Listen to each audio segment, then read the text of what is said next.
Yung calibration to, mga 10 minutes po yan.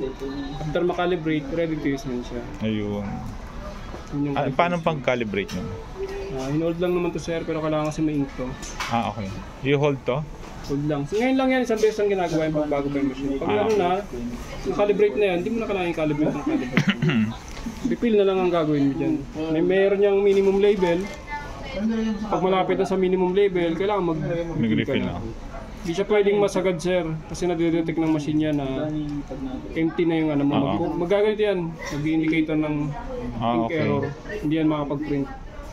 So, kailangan matanggal mo na yung error bago makapag-print siya. Paano tatanggal yung error? Refilan nyo tapos punta kayo dun sa setting ng sa driver. Meron tong Troubleshoot ka, ganun. ink levels set. Okay. Para ma-reset yung niya. Yun, nasa YouTube naman yan, yung iba. Pwede nyo yan i-search sa YouTube kung paano gawin yun. Todo mo na.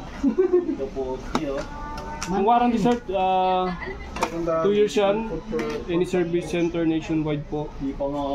Ang replacement natin is within 7 days sa store kung sakaling may problem siya or defect within 7 days. Itago nyo lang yung mga boxer within 7 days. Kasi after 7 days, dadali natin sa authorized service center kasi sila ang authorized mag-open yan. Kami dito sir, pwede nyo namang ipacheck sa amin yan, pero kung mga parts na papalitan sa loob, hindi kami authorized yan. Yung mga authorized service center, sila ang mag-ano yung papalit yan. Ayun. Free naman yan within 2 years. Oo. Anong po siya? So, hintayin lang natin 10 minutes.